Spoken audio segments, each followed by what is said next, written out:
Greetings, friends. I'm AK. And I'm Laura. And we are the Chainsaw Girls. On today's episode, we are covering a favorite of mine. I think a favorite of yours. Oh, yeah. We're still in the holiday. What? I was just so Midwestern. Oh, yeah. But yes, correct. Continue. We're in the holidays. We're in the festive spirit. And we are covering, 1984's Gremlins. Yeah. We did it. We got through the intro. Look at us. We're a team. First we have to talk about what we're wearing, though. Oh my God, we do have to talk about what we're wearing. Why I don't have my laptop on my lap yet, because I'm going to show you, if you're watching on YouTube, look at these joggers. So we're wearing sets from Vixen Fitness. And if you're watching on YouTube, you can see they're like a checkered workout top with lounge pants, and it's covered in like splatters of blood. And then there are our horror icons riding skateboards on the print as well. On the print, we've got Ghostface, we have Michael, we have Pennywise.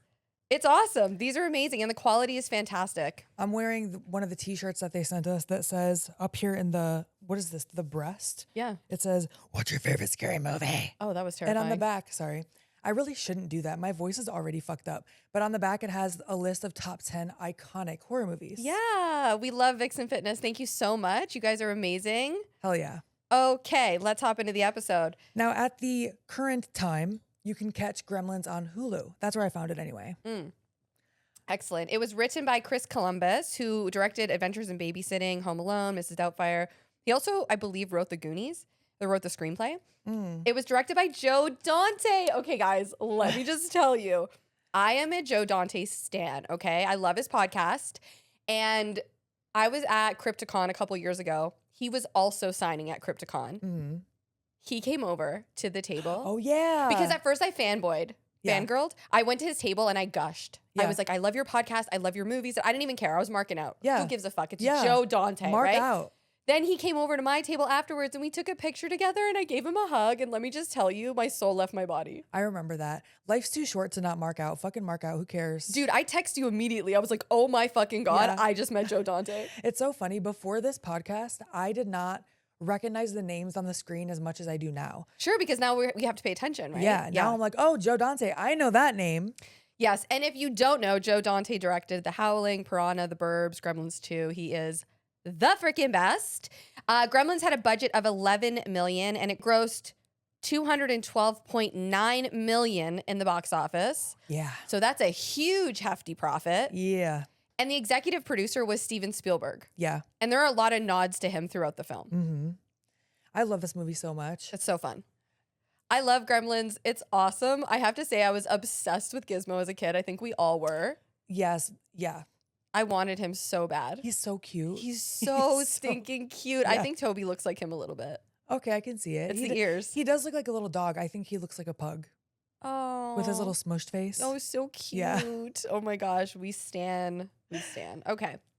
Shall we hop into the episode? Yes, let's do it. Okay. There's so many things that I want to say. I don't know where to start. I'm like, okay. No, I get you. Because it's such a huge movie. We're covering a big one, man. Yeah, so I think it's better to just start and then we'll add in things as we go. I love that. All right.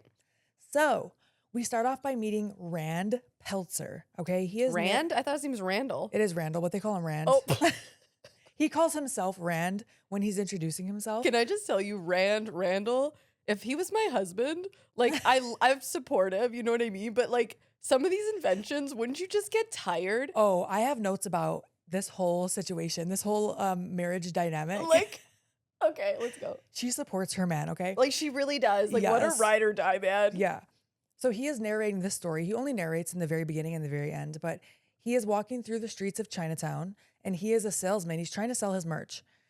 He's also trying to find a Christmas gift for his son. It's almost Christmas. I love that you called it his merch. It is his merch. I know, but it just makes me think of pro wrestling. Yeah. Like he's walking around with t-shirts and 8x10s. Who wants to buy a t-shirt? Oh my gosh. So a boy is leading him to his grandfather's store and it's down in the basement of this building. The grandfather in there, he's just chilling, smoking his long ass pipe. And Rand starts to tell this man that he needs to buy his travel buddy. So this is one of his inventions. He is a self-proclaimed inventor. This thing has a razor, a mirror, a toothbrush. It just looks like a giant block. He starts demonstrating it and it shoots toothpaste all over his suit. And without missing a beat, he's like, oh, that's just perfectly fine. That just cleans up just nice. He totally has a salesman voice too. Oh, he is ready to sell at all times. And can I also say the actor that plays the grandfather, Key Luke, was in the original TV series, The Green Hornet. He played Mr. Chang. He was also, I mean, he has a ton of credits, like a ton. But he was also in The Littlest Hobo, dude. I remember you telling me about that movie. That's a dog, right? It's a TV show from Canada. Everybody knows The Littlest Hobo. Is it about a dog? It's about a German Shepherd. Okay. He is the littlest hobo. We did talk about that. He's almost like Canadian Lassie, I would compare it to. That's what it sounds like. So when I was doing research on Key Luke, I found in his list of credits that he was on The Littlest Hobo, and I was like, okay, I know you have a lot of credits, but we need to talk about The Littlest Hobo. Okay. Anyways, I digress. So Rand is trying to sell this man his travel buddy, and he starts hearing a weird noise coming from the back of the store. Yo, dude, he will sell that. He sells to everyone and anything. I appreciate the hustle. I really do. respect the hustle. I respect it. Yeah, he's kind of like a carny. Oh, he is. He's a carny, but he's not a slimeball carny. Right. Yeah. Still a carny. Carny could be a derogatory term. I usually don't use it that way, but it definitely could be. Yeah. But yeah, salesman at heart. So he goes to check out this noise, and the kid tells him that what he is seeing in this box is a mogwai. Mogwai. Do you know what mogwai means in Cantonese? No. I looked up the translation, and it translates to devil, demon, or gremlin. Oh shit. Yeah. I love that. I'm so glad that you looked that up. So this mogwai starts singing. Oh, it's so cute. I love when Gizmo sings. Yeah. Oh, I want a Gizmo. And Rand is like, I gotta have him. I'll give you $100, which back then was probably, a lot more money. Yeah. I wouldn't sell him for $100, but the grandfather doesn't want to either. He says no. So now Rand offers 200. Grandfather says no. He says, with Mogwai comes much responsibility. I cannot sell him at any price. Okay. The kid is like, come on, like we need this money. Yeah. And I feel bad for this kid. Like you can tell that he knows like the business needs. Yeah. He's wise beyond his years because he probably had to grow up too fast. But anyway, I love I know. You jumped into the kid who's on screen for like 5 minutes. I'm so invested in why this kid is so concerned about the money that they're making. I love it. Because you know what? Who else is going to be concerned, AK? True. Step up, my Because friend. grandfather is like, nah, I don't need your $200. So when the grandfather leaves, the kid tells Rand to meet him outside later. He sells Rand the Mogwai in the alley. And he gives him the 3 rules. Big rules, man. These are the 3 rules for Mogwai, okay? You got to keep him out of the light, especially sunlight. Sunlight will kill him, okay? Keep him out of the water, so do not get him wet at all. And no matter how much he cries or begs, never feed him after midnight. It's the most important rule, man. The most important. Yep. Now we cut to the town of the fictional Kingston Falls, Pennsylvania. Can we talk about the backlot? I freaking love movies shot on the backlot. This set, I love it. I felt like I was at Universal Studios. Dude, I love it. I feel the same way about the Monster Squad. I feel the same way of watching Gilmore Girls. Like I know it's a set and I don't care that it's a set. Yes. Because I love the vibe. Correct. Yeah. They're also playing, okay, I mentioned in a different episode that we recorded that there are some Christmas songs I actually love. The one that they're playing here is one of them. It's Christmas, Baby Please Come Home by Darlene Love. It just has so much soul to it. It doesn't sound like you're in church. I totally get it. Love this song. It reminds me of a lot of movies too. It's in a lot of movies. Nostalgic, yeah. So now we meet Billy. And I just realized 3 movies that were covering this loop involve a Billy. Dude, when I turned on Gremlins and his name was Billy, I totally forgot about that. I was like, oh, wow, we have a thing for Billy, I guess. This loop. Billy. Oh, Billy. Where's that from? Is that Billy Madison? I don't know. I don't know. But what did we cover? Black Christmas. Silent Night, Deadly Night. Silent Night, Deadly Night had another 2 Billy. Billies that were killers. This one is not. No. This one is a this good one's Billy. a sweetheart. Yeah. Yeah. But we meet Billy, who is trying to start his car that is covered in snow. It's a Volkswagen Beetle, which, by the way, is my dream car. I've wanted one since high school. Really? Yeah. A slug bug?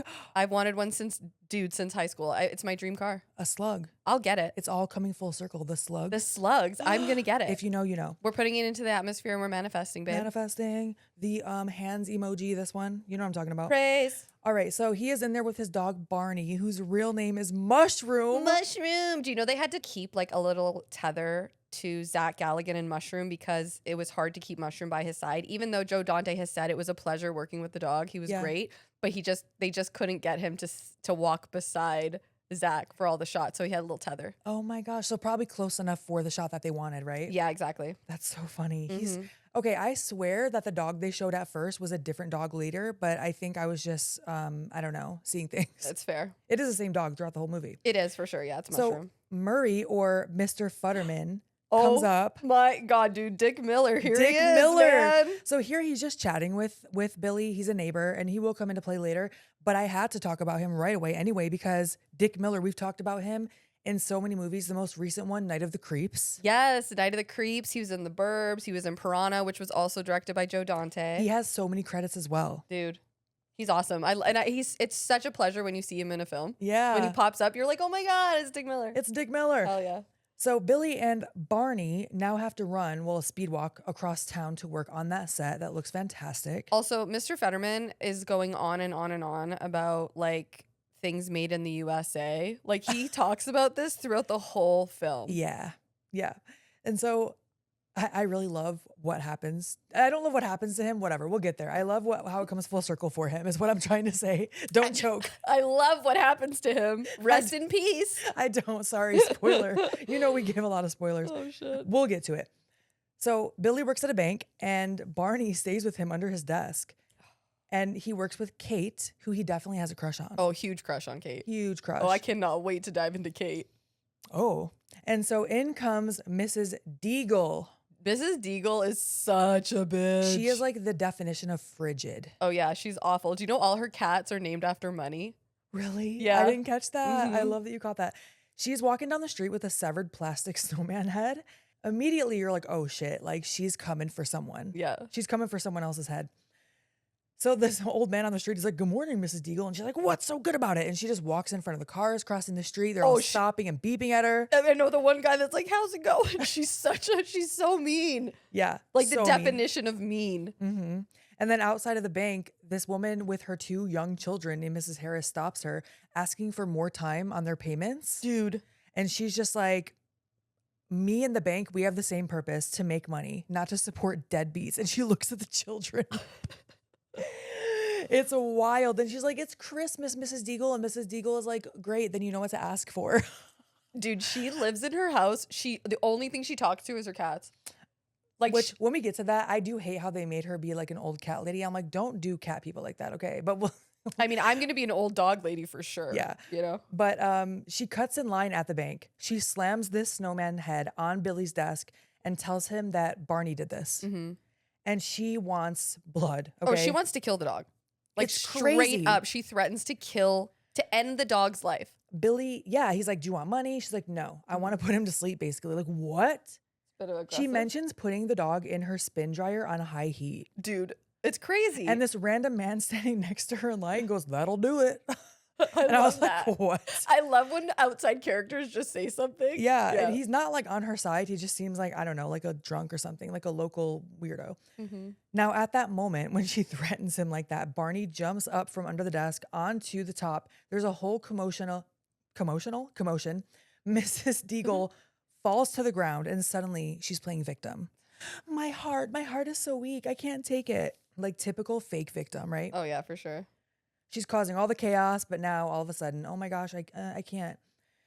So we also meet here Gerald, which is a coworker of Kate and Billy. Mm-hmm. He's played by Judge Reinhold, who is like a little suck up. He's sucking up to the boss in this scene. I really thought he was going to play more of a part in this movie. So did I. Yeah, especially in the later bar scene. Yeah, I thought the exact same thing. He plays such a good slime bag. Oh yeah, like such a dick. So Mrs. Deagle says, I'll get you to the dog. Like, chill out, Wicked Witch of the West. Okay? Right, that's exactly what I thought too. I was like, okay, take it easy. I do wonder if that was a little nod to that. I'm sure. So later, Billy's at the bar. He's drawing Mrs. Deagle as a big dragon. Mhm. And Gerald shows up to mock him and make fun of him for almost getting fired.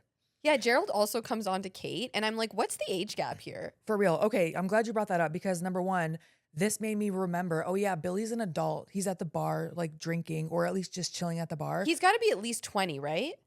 I would think he's at 21, but 21. maybe he wasn't drinking. Maybe he's just 18 in a bar. That's what I'm wondering because he works at a bank, so he works at a bank. He definitely doesn't come across like he's in high school. Like he certainly seems older. I feel like I read that they aged him up. I think Yeah. they casted Corey Feldman first, and that's why there's such a big age gap between Corey Feldman and Billy, but they're friends. Oh Because Corey yeah. Feldman's like 13 in this, whereas Billy is clearly like 2021. I thought that too. Mm-hmm. I was like, why is he hanging out with this kid? And is this kid just not hit puberty yet or something? Like, I don't know. No, yeah, it's because I think because Corey was cast first. Yeah, that makes sense. So I would just assume that he's just a neighborhood kid that maybe they he thinks Sure. Billy's cool or something. But yeah, the age gaps here I was kind of interested in because Gerald seems older than all of them. Definitely. And he tells, okay, this was the part that I was like, oh, shoot. Okay, first of all, Billy, I forgot he's not a teenager. Mhm. Second of all, Gerald tells him that he's going to have their boss is Mr. Corbin's job by the time he's 25. Meanwhile, he already looks 35. He looks 35, dude. Then again, in the 80s, though, when you got to 20 or 30, that looked so different than it does now. No, it's so true because of how they dress, how they did their hair, and it's not an HD, so you really don't get like a clear picture of them. Right. But I just felt like there was some interesting dynamics at play Definitely. here, man. Billy and Kate both feel like teenagers to me. Yeah, it's like I want to say they're 18, but I don't know. I think they're a little older than that. Sure. But they're either way, they're like early 20s at the oldest. Mm-hmm. So he tells Billy, what's his name? Gerald. And he tells Billy that he needs to be tough. And Billy calls him Jeff and he does not appreciate that. So this dialogue right here made me think, oh, this is going to come into play later. Mm-hmm. It didn't. No, it did not. Just so you know. Mm-hmm. So Kate is waitressing here because she's helping out part-time. So Dory doesn't have to pay extra waitresses. Gerald, like you mentioned, tries to hit on her. She is not interested. At one point, he's like, come on, we're talking cable. Like, imagine that be your selling point. So terrible. Cable. Oh, shit. Oh my God, I'm sad. Can we watch HBO? And then he starts mocking her for helping out Dory for free. All right, now Billy gets home. His mom is watching It's a Wonderful Life on a small black and white TV. I love that movie Which- so much. I'm sure I've seen it, but I haven't seen it in so long It that I makes don't. me cry, dude, every time. That's what I hear. I haven't watched it in so long, probably since I was a kid, so I don't really remember a lot. But when I wrote it down before I looked it up to double check, and I'm glad I double checked, I wrote It's a Beautiful Life, which is an Ace of Base song. It's a beautiful life. Yeah. That one. Yeah, yeah. Oh, But It's a Wonderful Life is the movie. yeah. She is chopping an excessive amount of onions. Like a lot of onions. I don't know what she could possibly be making for 3 people with this amount of onions. Maybe she's making a casserole for the town or something. Or like a chicken noodle soup for, the entire town. yeah, she's making a big old pot, man. I don't know. But this kitchen is set up with Rand Oh. because Rand is Billy's dad, by the way, we're going to learn. Mm-hmm. All of his inventions and none of them work. Dude, the breaking the eggshells. This is what I'm saying. Like I love that he's trying. You know, he's really trying. And listen, dude, that's what you have to do. Yeah. You got to just keep trying till something sticks. But imagine how exhausting it must be to like you come downstairs, you just want to make a cup of coffee, Yeah. but you look over and Rand's looking at you like, well, aren't you going to use my invention? And you're like, well, fuck, I guess I have to. Because Billy uses one that cracks an egg. Yes. And it takes so long and it doesn't work and the egg goes everywhere and you're like, I could have just cracked this. He does it with the orange juice. He does it with a Oh whole my bunch of gosh. stuff, man. I also love how inventor was such a huge trope for a job title in movies in the no, 80s. totally. And everything looks so clunky too. Yeah. Like everything's big and Elaborate and like unnecessarily like there's lots of like twists and turns on it, knobs and shit. gadgets and gizmos. Gadgets and gizmos. Yeah, I love that. Look at you with your puns, eh? You're just rocking at this loop. I'm making connections here. I'm like, I wait a love it. minute. So Rand comes home and he already has his gift wrapped for Billy, but he wants him to open it now. It's not Christmas yet. And they can't wait for Christmas. And I wrote, yeah, no shit. There are no holes poked in that wrapping paper. You should probably open it now. He opens it and out pops the Mogwai. Yes, it's Gizmo. So this is when we're actually seeing him for the first time. We only heard him before and he is so stinking cute. We already talked about it. And Rand mentions that he's been calling him Gizmo, which makes sense. He's an inventor. And Gizmo seems to like it. I never caught that until you just said it out loud. Oh, even when I said gadgets and gizmos. Like I just thought you were like, I thought that was just like, anyways, let's continue. Yeah. Guys, I've been sick for a few days. This whole loop, I've been sick, okay? The brain fog is fogging. That's all right. Apologies. Like I mentioned in a different episode, I have it and I'm not even sick. So it's just, lack of sleep and the crushing weight of life. That's all. Anyway, So the mom goes to take a picture with her Polaroid, but the flash freaks Gizmo out. His eyes go all wonky and he clings to Billy. So It is so cute. cute. He's so scared. Bright light, bright light. Yeah. Oh my gosh. Also, Gizmo is voiced by Howie Mandel. I Yeah. did not realize that until like halfway through this movie. And I was like, oh my gosh, I cannot not hear Bobby's World now. Oh, I used to love Bobby's World. Used to come on in the mornings. Yeah. So he's clinging to Billy. Rand is like, oh yeah, by the way, there are these 3 rules. And I he's, just remembered. yeah, I'm going to tell you. So he tells him the rules. Now, later that night, Billy has Gizmo in his room, and Billy's room is like up in the attic. He's playing a keyboard, and Gizmo is singing and repeating the notes. It's so cute. I Yeah. want a Gizmo so bad. I cannot even imagine how many dogs were named Gizmo after this movie. Oh, yeah, for sure, for sure. I also love Stripe, though. I do love Stripe. I love You know, him. I loved this movie so much, but I feel like my cousin was more obsessed with it than I was, and he kind of introduced it to me. He's a little bit older, and I remember him having like a Gizmo plushie. I didn't have a plushie. I think I had something Gizmo. I have a lot of Gremlins action figures, and the only reason why you guys can't see them right now is, well, 1, because I'm in my living room, and 2, because they all fall down. Oh yeah. They don't stand up. NECA, I love you. Can you please let your toys, can you make your toys stand up without falling down? Please. Because those Gremlins have fell off my shelf so many times, knocking over all my other figures. Oh no. I put them all in a bin and I threw them in the basement because I was so pissed. Yeah, so they're down there. As long as you don't feed him after midnight. Okay. Mm-mm. So Billy puts a little Santa hat on Gizmo and he tries to show him his own reflection, but the light hits the mirror and Gizmo flies into a trash can. And even in the bathroom, you can hear Gizmo saying, bright light, in his really high-pitched voice. And his little feet are like kicking out of the trash can too. Oh, the puppeteering. I knew you were going to love that. I love it so much. Yeah. Yeah, because, I feel like that's important to note. This was at a time when there was no CG, right? So everything is practical. It's all puppeteering and animatronics. Yeah. All of them, all the Gremlins. It's fantastic. It's unbelievable. We can talk about it at the end of the episode because I have a lot of notes on that. Oh, I can't wait because there are so many Gremlins. I can't even imagine how much work went into that. And how they had to hide them. Yeah. They had to keep the animatronics and the puppets and shit hidden so that they didn't go missing or anything. Oh shit, yeah. Yeah. I think they Yeah. were labeled something different so that nobody would know they were in like a, room or truck or something like that. Oh my gosh. Yeah, I'll look into it when we continue. Yeah. So now Billy's trying one of the juicer, which I was like, didn't juicers exist in 84? Didn't he wrap Gizmo's head with like some bandages? Oh, he does. Too? Yeah, he It's does. so stinking cute. Yeah, the juicer. Yeah, they definitely had juicers, but his dad is like, I can make the juicer better.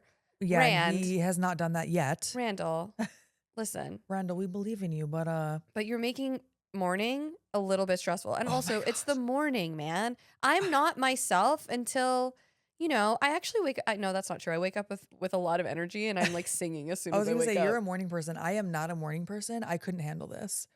I couldn't handle it either. It's overstimulation in the morning. Yes. I can handle my own energy, no problem in the Sure. morning. But when I'm overstimulated by a fucking orange juice maker, Yeah. an egg cracker, Imagine we tried to make a coffee in the morning real quick and it just shoots everywhere and you have to like jump through hoops to make breakfast. No. listen, I love you, Rand. You're my hubby, but I'm just gonna ask you to fucking stop. Now we see that Pete Fontaine is coming into the house in his giant Christmas tree costume. This is Corey Feldman. hmm Gizmo is in the bedroom. He's watching a Clark Gable movie. Did you catch the name of that movie? I did. And the reason I mention it is because Gizmo is very into it and it's going to come back a little bit in the end. He's watching To Please a Lady. Ooh, my goodness. Oh my. So he is laying on Billy's bed. He's surrounded by comics. He is living his best life. Gizmo was just having the time of his life. Like he was just living in a box in that shop, if you think about it. Yeah. So I feel like he is living a better life, Yeah. even though his grandfather did not want him sold. Now Billy shows Pete Gizmo, and it's a really cute interaction. He's like getting Gizmo to blink back at him. It's super cute. It's so cute. But I have to say, like, Pete is kind of unfazed by Gizmo. Okay, that was my next note. I think all of them actually, like no one is really freaked out. Imagine seeing a creature that you never even knew existed. And Yeah. now they're like, yeah, this is my pet. And you're like, wait, where did this come from? I would have so many questions. So would I. I understand why Pete doesn't, because he's 13. He's a kid. He's more into comics and shit. Like to him, Sure. it's like, oh, this thing's cute, but this is better. Yeah, and That he's makes also, sense. yeah, because at 13, you're also finding out a lot of new information, right? Yeah, but the adults, I would absolutely be like questioning the rules. I'd be like, okay, well, how do you know about these rules? Like, I would be freaking out. mhm. Like, can he get rabies? Does he need vaccinations? Like, what's the Right. deal? So Pete accidentally spills water on Gizmo.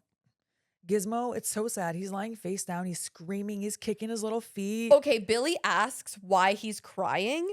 And I'm like, Billy, there's a bunch of shit spawning off his fucking back. His- What do you mean? Of course he's in pain. His back is bubbling. Like, what are you saying? Right. Billy, pay attention, my friend. And then out shoots a little fur ball. Okay, these tiny little fur balls turn into more mogwai. Yeah, little gizmos. Little gizmos. They all Well, look like little gizmos. they're not quite gizmo though, I'll tell you No. that much. Mm-mm.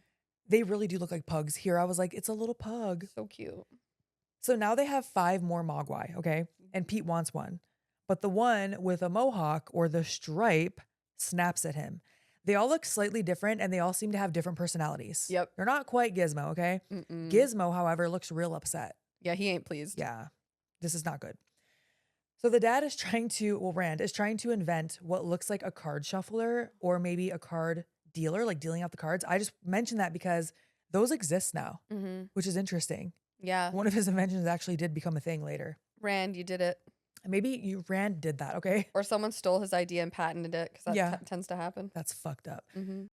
So Billy comes into the room, but Rand interrupts him to try to practice his bathroom buddy speech. Okay, he had the travel buddy in the beginning. Now he has the bathroom buddy. And Billy presses a button and it shoots shaving cream all over Rand. So this is a running bit, okay? And Rand's like, oh yeah, I haven't finished that part yet. He's working on all these contraptions. But Billy's like, all right, I came in here to tell you that the Mogwai multiplies with water. Yo, Rand is so excited about this because I think he immediately sees dollar signs. Oh, 100%. His eyes turn into dollar signs. yeah. They go downstairs. All the Mogwai are around the tree. They're playing with toys. They're wrapped in tinsel. And Barney, the dog, is just chilling with them. He doesn't seem too thrilled, though. He's kind of like laying there like, oh, I don't know. Mm-hmm. Maybe being bullied by them. I don't know. Billy tells his dad that the others don't seem the same as Gizmo. And the one with the stripe seems to be the leader. Okay. And then Rand says every kid in town would love to have one of these. So, yes. Buddy is like a salesman through and through. 100%. I respect the hustle, but relax. Okay. And at one point, he's like, they might even replace the dog as the family pet. And then Barney's like, oh,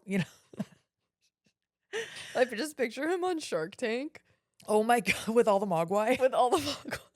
Let me show you something, friends. And he just pours water on one of them. Or he has like just a whole bunch of inventions and the sharks just have to sit there and be like punished by him. And get sprayed by shaving cream. They're like, no deal. So now all the Mogwai are sleeping in Billy's room. So I just want to paint this picture. I actually feel for them, all right? They're going to turn evil in a second, but picture this, okay? Gizmo is sleeping in Billy's bed. He is having the time of his life. He has comics, he has snacks, he has movies. All of the other Mogwai are like lined up in this box on the floor watching Gizmo on a pedestal practically, you know?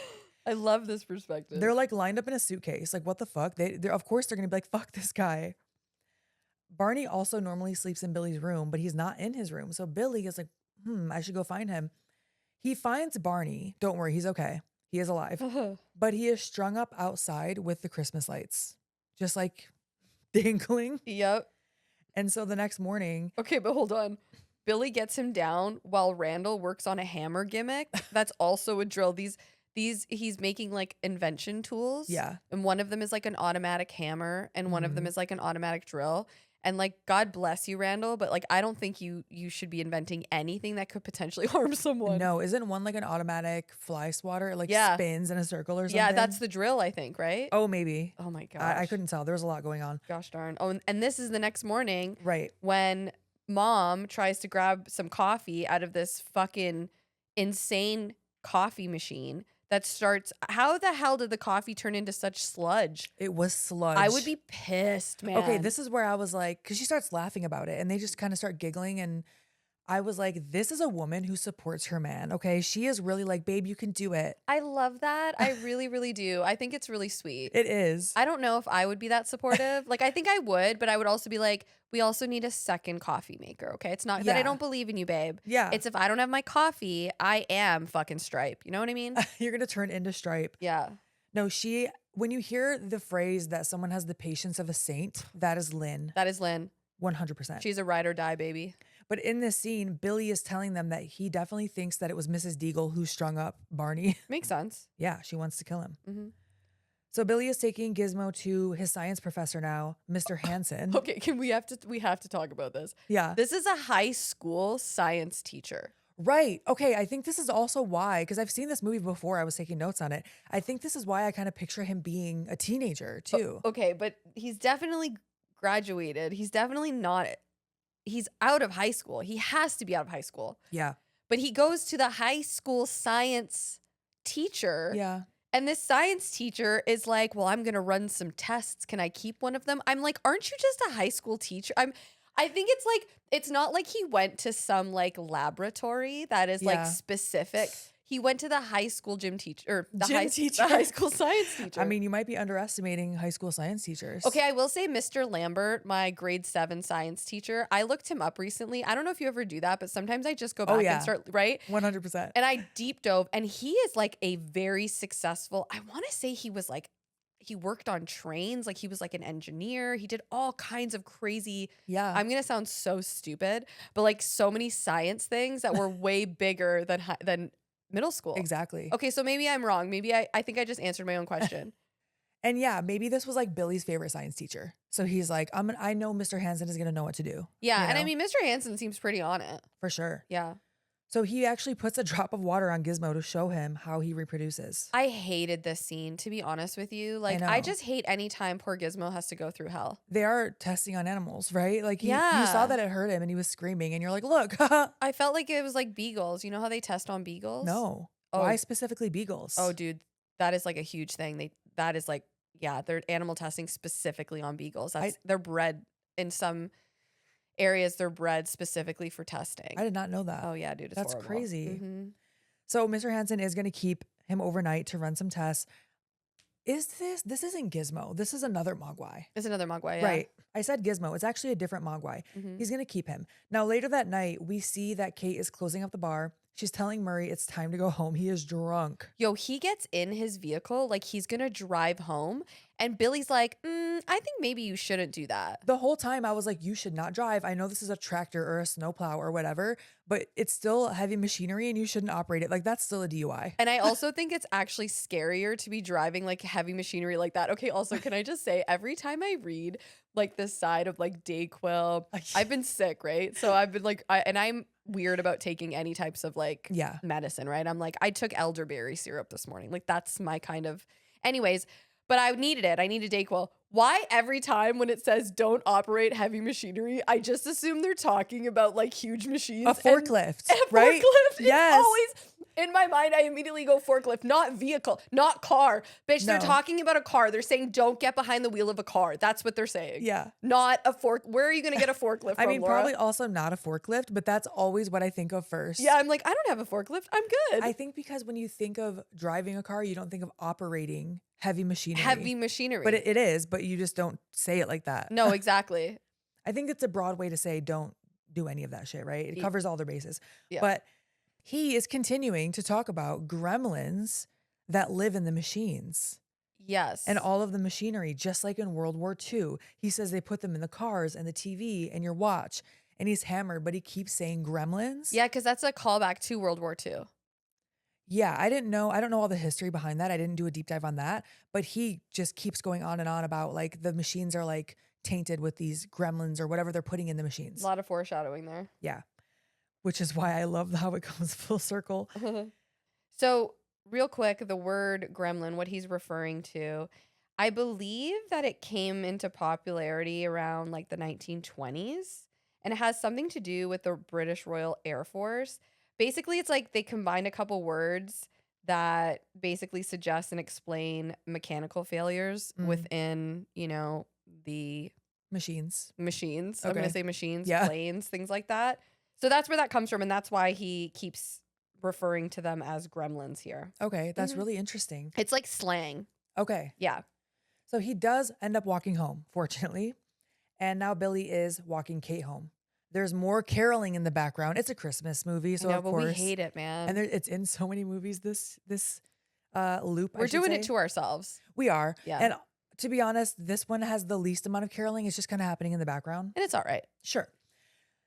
Kate tells Billy that Murray has been like that since his wife died. She starts telling Billy how the holidays aren't a happy time for everyone. I actually really appreciated this whole thing. I was like, Yeah. thank you, Kate. Can you speak on behalf of all of us? Yeah. All of us people that don't love Christmas. Right. Yeah. For a variety of reasons, right? Yeah. We'll get to what hers is specifically later, but she does say that she doesn't like Christmas. She doesn't celebrate. She doesn't like Christmas, and she goes on to tell him that while some people are opening their presents, other people are opening up their wrists. Yeah. I was like, whoa. The suicide rates are always the highest around the holidays. And Billy's like, yo, do you get depressed around Christmas? And she's like, I just don't celebrate it. Yeah. And I'm like, okay, girl. This felt very progressive for mainstream in For the sure. 80s. For sure, That for they were sure. actually saying that. Yeah, definitely. I appreciated what she said. I still don't like Christmas, but especially when I was her age, I really hated Christmas. Yeah. Yeah, I still don't love it, but I feel so bad when people, when tragic things happen around the holidays and then now Yeah. they always associate it with that. you always will. Yeah. Yeah. For sure. Mm-hmm. Or any time of the year, I guess. That just sucks in general. Yeah, because it's like the holidays could remind you of people, could remind you of how fucking lonely you are. Like there's a million reasons why Christmas is hard. Yeah. So I get it. And I appreciated that she talked about it. Yeah. And it's okay to just think of the holidays and Christmas as just another day. Dude, It's hard when it's getting shoved down your throat all year by like the department stores. Oh my gosh. I don't want to walk into a store this month. And I don't hate Christmas, but I still can't stand most of the Christmas music. I've gone on rants on TikTok about how much I hate the Christmas music. I put headphones in because I don't want to hear it. And here's the thing. It's not this whole year for me. I haven't celebrated any holidays, and I just decided because I started feeling pressure. Like, why aren't you celebrating the holiday? You should be happy. But I'm not happy. Well, I am happy now. But long story short, I told myself that I'm not gonna force myself to celebrate anything until next year. Good. And make new memories and make new, things. Hell yeah. And this year it's like it's okay if I don't want to put up a fucking Christmas tree. You don't have to. Yeah, Laura. you don't have to. Yeah, so I'm not. I haven't done it yet. You haven't? No, and I actually I wanted to, and now I'm like, I know. it's an effort. The only reason I would is for Toby. For Toby. Yeah, I put like a little one up, because I get him lots of presents. Yeah. But anyways, okay, we digress. Yeah. But we have to talk about the holidays, right? It's the season. Whether you like it or not, we're covering both sides, right? Mm-hmm. So he walks Kate to her door and asks her on a date. And It's so cute. It is. It's really cute. And she says she'd love to. And he gets overly excited, but then he tries to play it cool. I love that. He's like, okay, yeah, I'll give you a call. Well, I wrote, no, bitch, get excited.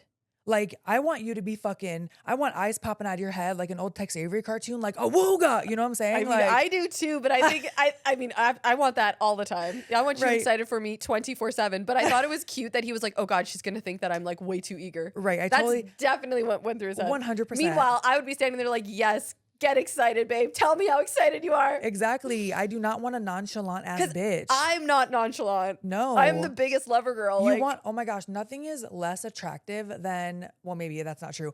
But one thing that is very unattractive to me is the lack of enthusiasm. dude, I can't with a nonchalant. If you play it cool, I'm playing it out the fucking door. Listen, the second I feel like I'm doing too much or I'm like texting too much or what, I'm out. Yeah. I'm out. You need to meet me where I'm at and you better be fucking excited because I'm excited. Oh yeah. If it's not reciprocated, I'm out. No, I'm with you 100%. Deal breaker. Uh-huh. Anywho, Any hoogly boos. it is cute here because he is just trying not to blow it. Basically, he thinks that, Yeah. okay, I don't want to scare her away, Yeah. right? Mm-hmm. So at the school, Mr. Hansen is taking a sample of blood or ooze, I guess, from the Mogwai. Billy and Gizmo are back in bed reading comics. They're watching the OG Invasion of the Body Snatchers from 1956. By the way, I love the reboot of Invasion of the Body Snatchers. I think it's from the 70s. It's so good. I don't think I've seen it. We should cover it at some point. It is I would love to. really, really good. They're watching the pod scene, which is definitely foreshadowing in this movie. Oh, yeah. And here we see that Billy definitely favors Gizmo. All the rest of the Mogwai are crammed in a box. So Billy tells them, why don't you shut up for a change? Well, and I also think like Gizmo's been alive for a while. These little guys just were born. Like they're excited to live. That's true. Do you know what I mean? I don't know. Like maybe things would have been different if they didn't turn into the actual gremlins. That's very true. They already do have little mischievous personalities here. They remind me of my dog Sir Didymus. Is it mischievous or mischievous? I think it could go both ways. Okay. It's like niche or niche. You know what I'm saying. I heard somebody say niche and I was like, am I saying niche wrong? I heard someone say niche. I thought it was niche niche. too. I thought it was niche. I think it's niche. I feel like it's like just a regional thing. Tomato. That's right. Potato. Okay, I'm going to stop. So Billy looks at his clock and it's not midnight yet. So he goes, all right, I'll feed you. Mhm. All right. Like chicken or something. Yeah, he brings in chicken for them. They all stop yelling the second Billy walks out of the room and start conspiring together. This shit creeped me out. I loved it. This was one of the moments in the movie that I actually found creepy. Yeah. Because it's like a fun movie overall, right? Even though Yeah. the Gremlins could be definitely scary for kids. And some of the shit they do is wild. Yeah. They balance the humor with the horror, I think. Right. Yeah. But also this scene, it's something about them conspiring together reminded me of the movie Dolls. Oh, The yeah. whispering. The whispering. Ugh, so creepy. Mhm. So he gives them chicken. They tear that shit up. And even Gizmo was looking down at them, literally and figuratively. He's like, from the bed. Like, y'all are nasty. That's like me. That's like the faces we make when we think that we're not making faces. And you're like, And in your mind, you're like, they have no idea that I'm, disturbed by this. And then you look at me and I'm like, yeah, and your face says it all. yeah. Billy offers Gizmo some chicken, but he's like, nah, I'm good. He's reading his comics, whatever, just kind of nonchalant. Back at the lab, it's like 2 a.m. we see, so it looks like it's later. And Mr. Henson is, it looks like he has a human brain on the table. I think it was like a paperweight or something. But at first I was like, what the fuck is that? I mean, he's experimenting on the gizmo thing. So. But it's like a human-sized brain, so I don't think it's that. Yeah. But I think whatever. So he's eating a sandwich, of course, another trope. Always like scientists, lab technicians are always eating and doing gross things, right? Like the morgue workers. Yeah, always. Yeah. Why did I just call them morgue workers? Well, yeah, what are they? The coroner? I'm thinking of which movie was it? Was it Halloween? I'm thinking of Orderlies. Orderlies. Oh, and the one of the Friday the 13th. Yes. He's eating and he places a sandwich on top of The body. Jason's body. Yeah, Yeah. exactly. So Mr. Hansen leaves the Mogwai in a cage, says goodnight, but the Mogwai is able to reach through the cage and grabs the rest of his sandwich. We know it's past midnight, at least for this one, okay? Billy and Gizmo are falling asleep to a movie. Is this still the same movie? Mm-hmm. And it's a line where he says, they're here already. You're next. Yeah, dude. More foreshadowing. I wish the TV really foreshadowed life to me so I would listen to it and take it literally and be like, got you. All right. I'll be on alert. It would be nice to have direction Right. just about anywhere in my life. 2025, could you just give me 2026? I'm just asking for some fucking direction, man. Thank you. Please and thank you. Thanks. So the next morning, Billy calls to his mother to come upstairs. Oh my God, can I just say her phone rings and she goes to try to answer it and it's like a walkie-talkie and she's trying to use the invention that Randall made and then she's just like, oh, fuck it. And then she uses the actual phone. Yes. Do you remember that? Yeah. I think it happens later too, where it's Rand on the other line, right? And then she's like, no, babe, I was just in the other room. Like, I totally am using your invention. I just think it's really funny that she really is a ride or die, even when he's not there. She tries. Yes, but also I'm like, girl, okay, there needs to come a point where you're feeding into his delusion. You need to maybe like have a conversation because now you're just straight up lying to him that his shit is working when it's not. When it's definitely not. That's now to the other end of the extreme, right? Like you want to support but not feed into a delusion. Yeah, exactly. There's a fine line when you're Delulu. Yeah. But he calls to his mother to come up into the attic and she comes upstairs to find a bunch of these gooey pods spread across his room. Yeah. They haven't hatched yet, but they're disgusting looking. His mom asks. Yeah, they're like kind of like cocoons. Yeah. Yeah. She asks if he fed him after midnight and he's like, no, I double checked. He looks at his clock, but it's the same time that it said last night. The cord was cut or probably chewed through. Mm-hmm. So that's what I'm saying. Like these Mogwai, they're not turned yet, but they are up to something. They're plotting. They are They plotting. scheming. Like, I love them. I'm like, I love them. They're so cute. Now Billy and Pete are at the lab with Mr. Hansen and the Mogwai is also in a pod, but inside the cage. So he's kind of trying to like, I don't know, not open it yet, but he's trying to get the cage out or off around it. Yeah, exactly. He explains to Billy that the Mogwai went through some type of metamorphosis and he's changing, sort of like a caterpillar turns into a butterfly. Right. But we're going to see this is not a butterfly. Right. The next day, we're at the bank, and Mrs. Deagle is there being an absolute bitch again. She tells Billy that if she catches his dog, he's in for a slow death. That is wild. Those are fighting words. That is, I would be like, yeah, bitch. Oh, really? Oh, you're gonna kill my dog? I'm snatching your fucking wig off right now. I'm gonna kick your kneecaps out. We also see at home that the pods are starting to pulse and they're moving a little bit. And then in the classroom, Mr. Hansen, he's showing a video to his class. Oh, yes. They're watching Hemo the Magnificent. It's a 1957, like, educational film. And it's talking about like the hearts of different animals, creatures. Mm-hmm. And we hear a heartbeat in the background, okay? And it's beating faster and faster as it kind of zooms in on the Mogwai that's in a box next to him.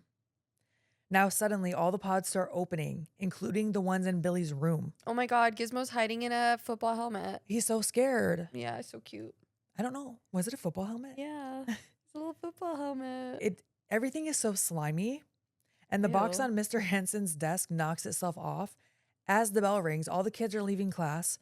And so Mr. Hansen goes to slowly find this box tipped over and open, and the pod is empty. Yes, dude. And then he grabs a candy bar and he's trying to lure the Mogwai out. He grabs a Snickers. He grabs the Snickers. He's trying to like get him out from under the desk. And then he reaches under the desk with the candy bar. And this gremlin grabs hold of his hand. And I just want to, he dies here, right? It's not certain. It's not 100% certain. He first just gets his arm grabbed and then he screams. By the way, the Mogwai, we don't see him. We don't see what the gremlin looks like, but he also goes, yum, yum. Dude, I'm telling you, he must be dead because when they find him, he's on his stomach with his head under the desk and a needle sticking out of his ass. Yes. Like, I think either he was sedated, but I think he's dead. Because the gremlins kill people in this. They definitely kill people, so he very well could be dead. It's not 100% clear, but he could be. Mm-hmm. He also could be alive. There's definitely an opening there where he could still be alive, right? Yeah, because doesn't Billy shows up? Yeah, he shows up and he can hear the Mogwai behind a desk, but we can't see it. We just see like he's taking an apple off the desk from behind it, tosses it. He doesn't want that. But then he grabs glass vials and starts eating them and he goes, yum. Yeah, he doesn't want the healthy apple. Yeah. They love the junk food, though. They love junk food and things that are bad for them in general, like glass, apparently. Yeah. So Billy goes to slowly look over the desk, but the gremlin has already busted through a vent and escaped. Yeah, he runs through the vent, man. I love the buildup to see what it looks like. For sure. Yeah. So Billy goes into another room. I think he cuts himself, right? Like his hand. Yeah, he cuts himself. So he goes into like the nurse's headquarters. Yeah. And then the gremlin bursts out of a cabinet and then escapes through another door. And we do see it here, but only for a split second still. Yeah, exactly. Now back at home, Lynn is hearing noises upstairs. Oh my God, the other gremlins are fucking with Gizmo. They have him up on a dartboard. Okay, I have something to say about the dartboard. Yes. Are you ready for this? I am. Okay. So apparently the Gizmo puppets were really frustrating because they were smaller and they broke down more. So to satisfy like the crew, the scene was included with Gizmo against the dartboard. And I guess there was a list that the crew had written that was known to them as the horrible things to do to Gizmo list. Oh my gosh. So he's like the cutest little thing in the movie, but low key was driving everyone on set fucking crazy because he was constantly breaking down. And they all wanted to throw darts at him. And that's why they included that scene. Isn't that funny? That's so funny. And the gremlins don't fuck with Gizmo either, all right? Mm-hmm. So Lynn grabs a giant knife and she heads upstairs. She had a huge knife for those cookies, man. That is a butcher knife. A lot of the things she does in the kitchen doesn't add up to me, but Well, I don't know. Maybe it's because she lives with Randall and she's like confused by all the inventions. for real. So she finds all these pods open. Fog is all across the floor. It's such a cool So scene. cool. Yeah, it's so cool. The phone rings. She answers it. It's Billy. He says, "Mom, they hatched. Get out of the house." Mm-hmm. One of the Mogwai ripped the phone wires out. All right. Yo, and then all of a sudden you start hearing, do you hear what I hear? Blasting. See, that song would piss me off. Okay, there's something about music starting in your house when you're not expecting it that always scares the shit out of me. That used to happen to me I remember that happened to me once. My stereo turned on, started blasting music. What? Yeah, dude, that used to happen randomly to Like me. haunted style? I'm convinced it was a ghost, but I mean, I don't know, but it just randomly my stereo would like turn on and blast music. Was this after you played with the Ouija board? Of course it was. It absolutely was. 100% that was a ghost. I've said 100% so many times in this episode. I keep saying dude, so It's okay. That's just going to be our thing. But my Alexa had done that before. Oh yeah, the Alexa. Yeah, my Alexa's done That it too. bitch is unplugged. Oh, wait, you told me you unplugged her. I like mine. I don't fuck with her. I'm glad she didn't turn on right now, that one. No, But she might be unplugged right now. I think she is. that one you can kind of chalk up to, okay, it's some glitch because it's through Wi-Fi, whatever. But a stereo. Listen, I never wanted an Alexa either. Okay, it was a gift, Yeah. and you know, Yeah.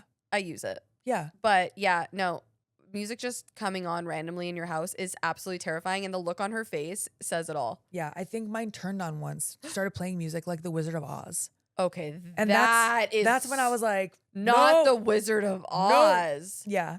Oh shit. Okay. So she goes downstairs to stop this record that's playing. Glass comes flying at her and shatters against the wall. She goes to look around the corner and we see the shadow at first of one of the gremlins going into the kitchen. And then she sees one eating her gingerbread cookies on the counter. This is the first close-up look we're getting of them. Yeah. And I kept writing Mogwai, but these are the gremlins now, okay? They have transformed. Yeah, they're gremlins for real. So she peeks again and he has his head in her mixer eating all this cookie batter. So she reaches in the kitchen, turns it on, and his body goes spinning. Okay, my favorite thing about Lynn, man, like she does not mess around. Like as soon as these gremlins start taking over her kitchen, she's like, not my kitchen. She goes like final girl and just kills them all. For real. Green ooze is shooting everywhere, but remember, there are more than one. So another one starts throwing dishes at her. She's using a tray to block it. And then she's like, get out of my kitchen, and stabs it with a knife. Dude. She goes Like Michael crazy. Myers, like Yeah. Laurie Strode, man.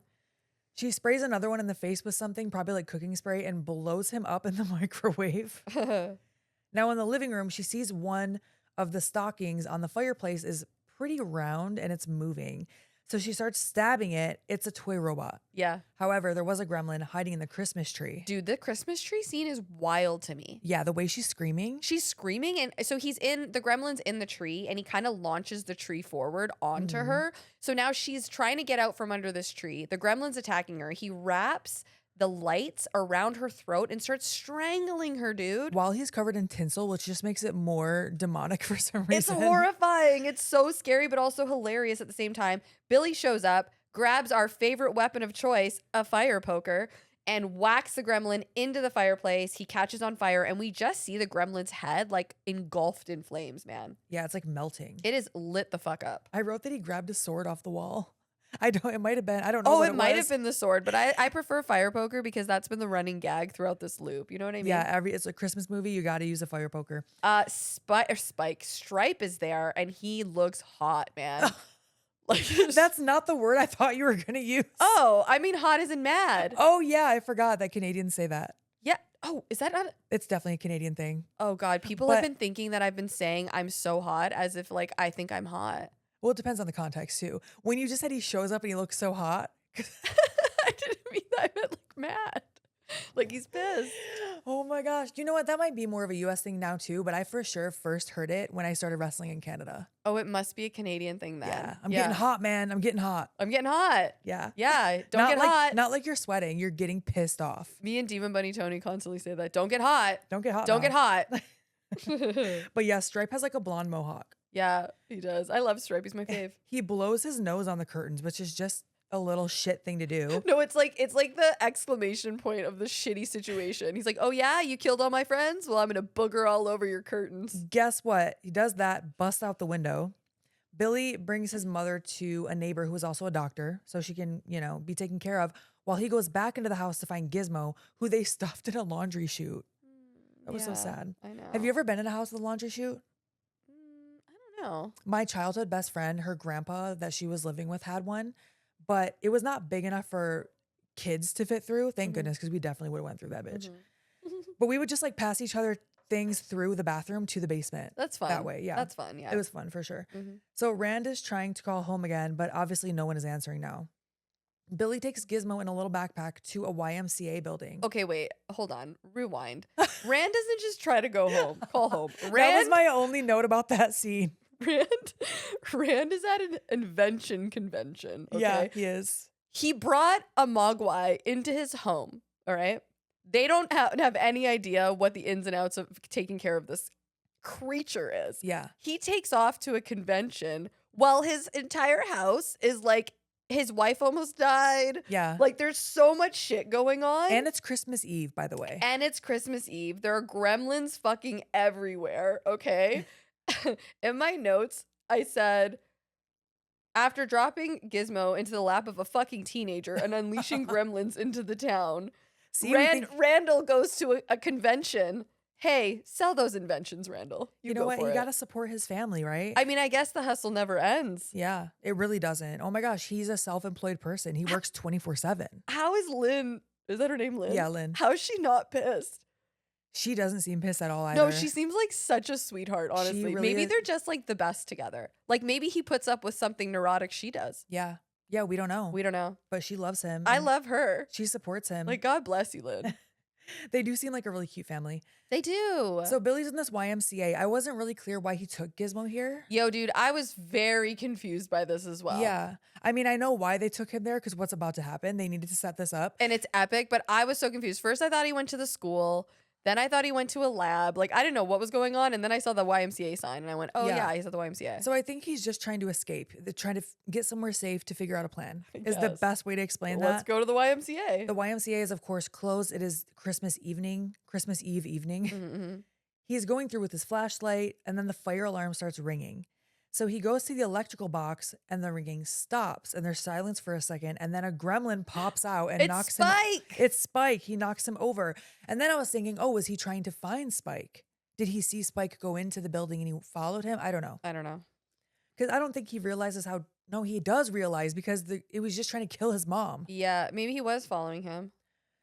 So Spike slashes him here because he knocks him over. He also then cannonballs himself into the pool, dude. The sound that it starts making, it's like "Wah," when he jumps into the pool. It's so funny. And then all of a sudden the pool starts boiling. Yeah, there's green smoke everywhere. So cool, man. They just show him like in a little cannonball position, floating through Floating the all the water. way down. Like the visual of this is unreal. And you can really see like when a production has a big budget.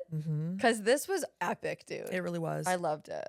Now Billy goes to the police station, and that one makes sense. And he's telling the sheriff about the gremlins, and of course they don't believe him. Oh my God, one of the police officers is Mike from Breaking Bad. Jonathan Banks. Yeah, Yes. dude, yeah. That was my next note. Oh shit. I was like, wait a minute, I know that face. So now a shit ton of gremlins are roaming the streets, okay? Murray is at home, Mr. Futterman, watching TV. His wife is so cheery. She is in the holiday mood. He Yeah. is grumpy. He's a grumpy old man. It reminded me of Santa's sleigh. Was that the one with the grumpy old man and his wife? Or am I thinking of Jack Frost? I think it might be Jack Frost. Isn't there one where there's like a super cheery mom and then like a horribly like cranky old man dad, and the dad definitely dies?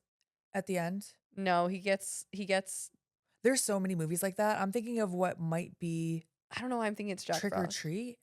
I don't remember. We're going to figure it out. Yeah, we'll figure later. it out. Sorry guys, I just digressed there. I mean, there are so many grumpy old men in these movies. True. So Murray is not amused, and he's annoyed that the TV keeps going out.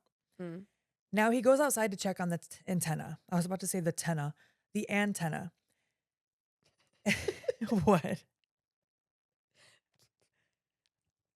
The way you just said the antenna. The antenna.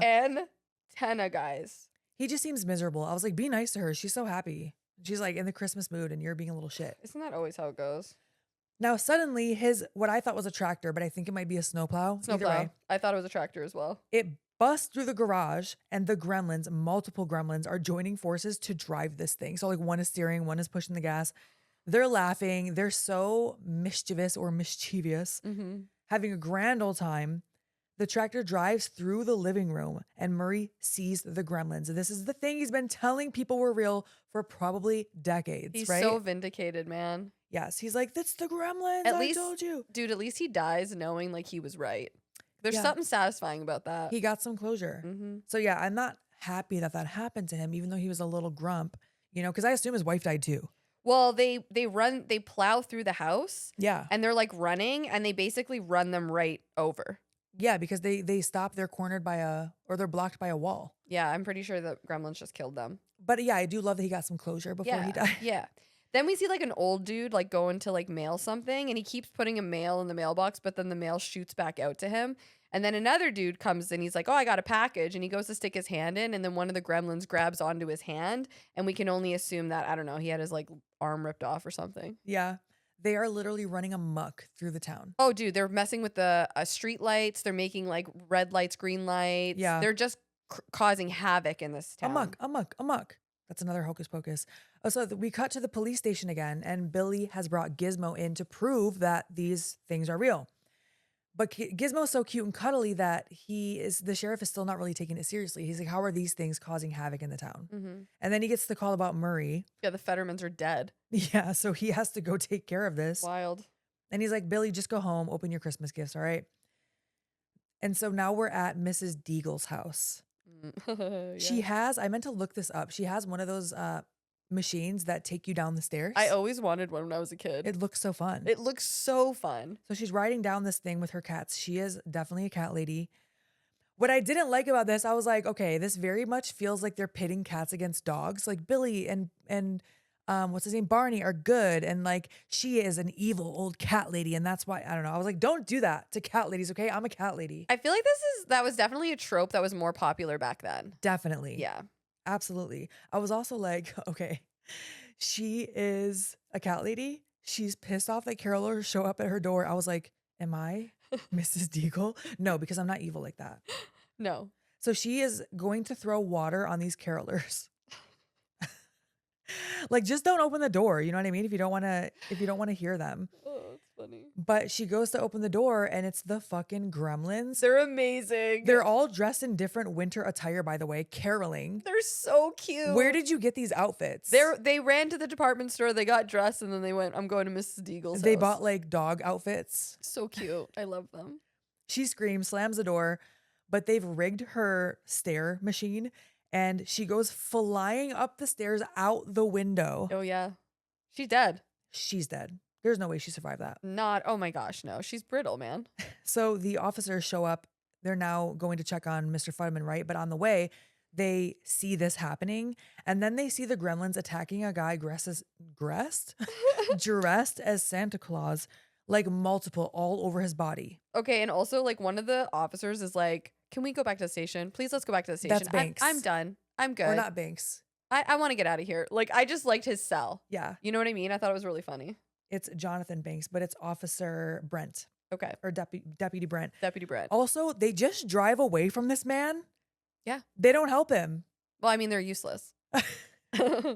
Like, I know you're scared, but you're just gonna be like, I don't know. It's up to you, man. We're relying on you, guys. Can Right. you help us out? You were the only two officers here, Apparently, it seems. they're the only cops in the entire town. Right. Now we see Pete, remember Corey Feldman, in his bedroom window. He's using a slingshot again against the Gremlins, and they're trying to get in. At one point, he cuts a line of Christmas lights with a gigantic pair of scissors. They're plugged in. Do not do that. Yeah, don't do that. I'm surprised he didn't get electrocuted. The Gremlins caused the cops to crash their car because while they were stopped looking at Santa, the Gremlins ripped out their brake line. Okay, crash the car. They don't crash. They flip that vehicle, man. It's crazy. Yeah. It is totally a 1980s like car crash. Yeah. We got to flip this car. Are the cops dead now? Are they? Do we see him again? Dude, I don't know. I don't think we do. Oh shit. I didn't even think about that. The bodies are adding up, dude. They really are. So Billy gets in his car that, remember, wasn't working earlier, but thank goodness it starts this time. Mm-hmm. He drives away. I was like, bro, there's no way that ice is off your windows. Oh, listen. The first frost of the year happened a couple weeks ago. Ugh. I completely forgot. And I was late. I walked outside and the amount of ice on my windows. I thought you were going to say the amount of rage that I felt. Oh, if you saw me, I looked totally normal inside. I was screaming at the top of my lungs. Because you have a remote start, right? I do, and I would have remote started it. Exactly. Just the fact that you forgot to even remote start your car, you're like, fuck. You get inside, you grab the steering wheel, and you just scream fuck as loud as you can. Yep. That's me every single time. There's no remote start in 1984, and Billy definitely didn't have time to scrape his windshield. However, he's driving, and we're just going to go with it. He's listening to the radio, and Pete is calling in, and he's discussing the Gremlins. Oh my gosh. And then yes. as that's happening, the radio host is ambushed by more Gremlins Yeah. and taken out. We see Rand at a gas station. He's still trying to call home, no answer. And he starts pitching his smokeless ashtray He's selling. He never stops, dude. to the attendant who is smoking. He's like, hey, I got something you might like. He's like, oh, I see that you're a smoker. He saw an opening. He's on point all the time. He is ready to go. Yep. Don't let him catch you doing anything because he will have a product for it. Oh, he will. So at the bar, okay, this scene It's is it's one of my favorites. it has to be one of everyone's favorites. It is I bonkers. think this scene and the movie theater. Oh yeah, that I one too. love the movie theater, yeah. So the gremlins are going to town and also Kate is serving them. Yeah. I think they're like holding her hostage For sure, yeah. and Yeah. she's scared. So she's like, "Okay, you want popcorn? Here you go. You want a drink? Sure." She's screaming, ducking, but also giving them alcohol at the same time. Yeah, We have to talk about some of the things that happen in this scene. for sure. Oh my gosh. So they're hanging from the lights, they're throwing shit, the place is trashed. There's a flasher gremlin, number one. The Flasher Gremlin. Okay, guys, I know I'm gonna sound so fucked up, but it's one of my favorites in the whole movie because it's so absurd. It's so absurd. Like, and I mean, It's he's wearing a trench coat. they're all naked anyway. It's right? so funny. I don't know. It always popped me when I was a kid too. I thought it Yeah. was so funny. Some are playing poker. There's one, I was curious about this. I wanted to look up, was there a female gremlin or was one of the gremlins just dressed that way? Because we don't get Gremlina. We don't get the female gremlin until part 2. Yeah, I would say that's probably one of the girls. I Okay. love part 2. It's unhinged. Have you watched it recently? I have not seen it recently and I want to watch it again so bad. Dude, I was obsessed when I was a kid. It is wild. There's like a really smart one in that one. I want to do a Gremlina cosplay so bad. You would rock that, dude. Oh, it would take a lot of work because I want to do like prosthetics. Yeah, dude, but it would be awesome. I want to do it. Maybe 2026. We'll see. I get a little overly ambitious with my cosplays, but anyway, But you kill it. thank you. Hmm. So this gremlin is whispering to another one playing poker. He pulls out a gun, a gremlin-sized gun, and shoots another one during They're- this poker game. They're crazy. Like, what is going on? One is listening to jazz with a cigarette. One has puppets. That is also, it's just an absurd scene. One is doing flash dance, like with leg warmers and everything. I'm like, where did you get these costumes? It's amazing. The amount of work that went into this scene. Oh, they probably got them from dolls. They just went into a doll store and got clothes. Oh, right? yeah, yeah, That for makes sure. sense. But like the amount I of love how I'm trying to make it make sense. No, I know, I love it. The puppeteering in this though is unreal, man. That is a lot of puppets at once. Yes, it had to be so difficult and just complex. I feel like that had to have taken a week or more to film. Yeah, Just that scene. I can only imagine. And I think giving them this personality was crucial to this movie's success. Because if it Oh, was yeah. just a scary movie about gremlins, No, dude, they've like- got it. They've got personalities. They got character. Yeah. You start rooting for them low key because they're so wild. yeah. Kate realizes that her Polaroid camera flash bothers them, so she starts taking a bunch of pictures. Not the light. The light. Yeah, she also turns on the fan on high, which sends one of them like flying into a light. I love bits like that. Me too. One has the gun again, and it's wearing a ski mask for some reason. Like, we know what you look like. You're not hiding your identity, but whatever. It's just funny. And her camera stops working when she goes to take a picture of that one. She ducks as the gremlin is firing at her. Oh, he fully was gonna kill her. Yes, with a gun of all things. And then Billy comes in for the save. She gets in the car and is screaming because of Gizmo, but he's telling her, like, no, it's a good one. It's a good one. The car won't start now because remember, it just was off and on. So they have to make a run for it. This whole town is in chaos. Yeah. This set looks so much fun. I Oh could my not get over God. it. Dude, it just reminded me of Monster Squad. Like, I want to be on the set so bad. Yes. Yeah. You see the whole town, like the street, and you see like up on the second story of one of the buildings, there's like the shadow of someone who has a gremlin attached to them. They're just flinging around. Yeah. Things are exploding. Billy, Kate, and Gizmo get inside the bank, which is completely trashed. And here's where Kate reveals the worst thing that ever happened to her was on Christmas. Okay. We gotta talk about Kate's Yeah. lore. Yeah. This scene is so dark. Yes. I did a little bit of deep diving because Hell yeah. it is. I like the scene because it's like real, but it's also very heavy for Gremlins. Very. But apparently, the studio executives wanted the scene removed because they felt it was too ambiguous as to whether it was supposed to be like funny or sad. Okay. All right. But Joe Dante refused to take it out. And he said it represented the movie as a whole, which had like a combination of both horrific and comedic elements. True. And I guess Steven Spielberg also didn't like the scene, but he didn't, he didn't want to step on, I guess, Joe Dante's project. And, he had creative control of it. And so he allowed him to keep it in. I really like that. I like that he respected him. I do too. And like, okay, now we need to talk about the scene because Yeah, it is pretty out of the box it is compared to like heavy. everything else. Oh yeah, it is very heavy, and I understand both sides really. I understand why they felt it wasn't necessary, and I also understand how it adds depth to this movie. Yeah. Okay, so shall we talk about what happened here? Yes. So she tells Billy that her and her mom waited for her dad to come home on Christmas Eve, but he never came home. Then there was like a search for him. The cops searched for him. 5 days went by. The house was freezing. She was 9 years old, by the way. She was 9 years old. Dad hasn't been found, okay? 5 years later. The house is freezing, and she's like, you know what? I'm going to light a fire. 5 years later? 5 days later. I'm sorry. Oh, I was like, holy shit, I I'm missed so that. sorry. I'm so sorry. So she lights a fire, but then they noticed there was like a funny smell, and they thought, oh, maybe like a dead animal crawled into the chimney and died or something. So the firemen came and they broke through the chimney, and they found her father stuck in the chimney dressed as Santa. He was climbing down the chimney to surprise them for Christmas. He slipped and broke his neck and died instantly. And that's how she found out that there was no Santa Claus.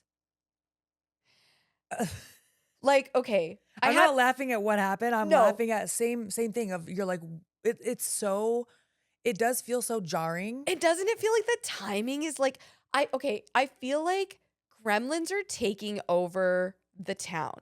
People have died. I understand that you want to share your trauma with the guy that you like or the person that you like, but I don't know if now's the time for that. Yeah. Do you know what I'm saying? Yeah. I also can imagine with what they're witnessing, you probably feel like it's now or never. Like you don't even care. You're not thinking of the timing. You're just That's like, true. I want to get this out right now. That's true. And I guess like she just wanted to really connect with him. Yeah. And I also had questions about the story. Like, okay, he slipped and broke his neck, but he wasn't on the ground because she couldn't see him. They couldn't see him. He was up in the chimney. So how did he break his neck? Like Maybe he slipped and his head and neck hit the chimney, and then he fell down and just got stuck halfway. Or I was thinking as he slid down the chimney, his neck like he got stuck like that. Yeah, Ugh. like as he was sliding down and his neck broke. Yeah. Either way, man, that's a shit. I mean, listen, at least he died instantly. Hopefully. I also want to know, did people actually go down chimneys? Like, it just seems really, like, were they big enough for people to fit down? We talk about this in another episode too. Dude, I didn't even know chimneys were large enough to go down. I thought the hole was kind of small. So I looked it up. Oh my God, thank God. Since the last episode. Tell me. Specifically, young children, known as climbing boys, which I hate, actually went down chimneys to clean them. Oh, like to sweep them. And it was a very dangerous job. This was more like 18th, 19th century. Yeah, dude. In the US and over in the UK. A lot of injuries, a lot of deaths. And then, I mean, I don't know that it could fit grown adults. And I don't know if chimneys are now made to be smaller because they don't need to be cleaned like that. I don't know. Yeah. But they must have a better technology to clean them. I guess. But I don't know. Look, if I was going to dress as Santa for my kid, I'm not going, I commit to shit, okay? Commit to a role, sure. Yeah. I ain't going through the fucking chimney. Are Or you climbing kidding up me? to the second story through their window. I'm just going to walk in the house, okay? They'll be happy with that. Oh, come on. You don't have to be a hero, man. Right. You know? I agree. Way too dangerous, as we're seeing. Yeah, no, we don't want you breaking your neck, AK. Yeah, and I don't remember how Billy really reacts to this in the scene, but I don't think that you really have time to properly react to this story in this No. situation, right? No. It's intense, man. God bless her, though. I would hate Santa Claus. I would hate Christmas, too. Luckily, she didn't turn into Billy from Silent Night, Deadly Night. No, she totally could have. Right? Yeah. So now we see that Rand is leaving the gas station. It looks like he did sell his smokeless ashtray to this man who is hacking, and the entire thing is smoking. It's supposed to be a smokeless ashtray, which I don't even know what that means. I don't either. Is that like you smoke and then you blow the smoke into the ashtray so it doesn't go into the atmosphere? That would make sense. I don't know. I was thinking you put your cigarette out or you store it in there so it doesn't get smoke everywhere. I'm not actually sure, but either that way, actually makes sense. Okay. either way, this thing is not working. No, Okay. no. I mean, do any of his inventions Right. really work? I well? want one of his inventions to just work. I wish they did I in the know. end. Like Well- one thing comes through. I mean, grandfather does take the smoke gimmick. Oh yeah, he does in the end. Yeah. Okay. Well, we also see that Rand has Barney in the car with him. So they mentioned earlier that he was going to take him to grandma's for a little bit and pick him up Christmas Eve. So he has picked him up. Mhm. Billy and Kate leave the bank. I don't know how Billy reacted to that story, but hopefully there was, something. And A little then, support, maybe. Right. A little hug. But That's a hug. Maybe. Oh yeah. You know, I'm Oh, sorry yeah, that happened to you. for sure. Let's get back to Gremlins. You know what I mean? Right. We got to deal with Spike now. For real. And so It's quiet outside, but it is a disaster. Eerily quiet, but a disaster. Yes. Cars are abandoned. They're on fire. Oh yeah, and doesn't Billy say something like, it's going to be light soon, so they're probably all together somewhere Yeah, because the sun's going to come up soon. and the sun will kill them. Yeah. So they go into the theater. They're in the movie theater. This is the best. They're playing Snow White. Yeah, they love it.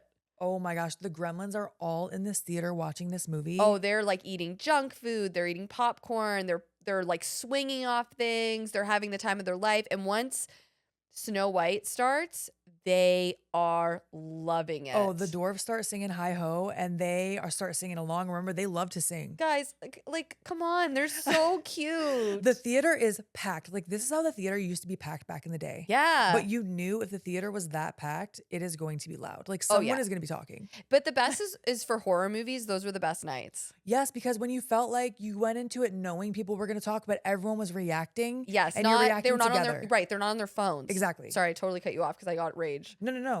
It's totally right. Mm-hmm. And so not only are they singing, the Gremlins are laughing. They're like vibrating when they laugh. They shake like that. Popcorn's going everywhere. They all have different outfits on once again. Gizmo in Billy's backpack is also humming Hi Ho. He loves to sing. Let him sing. Billy goes down to the boiler room and opens up a pipe to let out some gas. He's going to blow these motherfuckers up, okay? Yep. But we see one of the Gremlins, I was about to say Stripe, Stripe. looks across the street. He's trying to get popcorn or whatever. He looks across the street and there's a sign that says candy. And he's like, I don't know, probably yum yum or something, which I was like, wait, can you read? I think they can. I guess so. In the theater, Billy and Kate, they light a paper in the boiler room and they run behind the screen, and the Gremlins see this. They see the shadows and they start freaking out. They start chasing them. Billy and Kate escape out the back door to an alley. The theater blows up. Okay, Billy is doing way more than the police. No, for real. Like, well, they're Billy- dead. Aren't Billy- they dead? I guess Billy's like a vigilante, man. He is. He's like Daredevil. I mean, who else is going to do it? There were 2 cops and they're gone. I just love that he's like, you know what? I'm gonna kill them all. Yeah.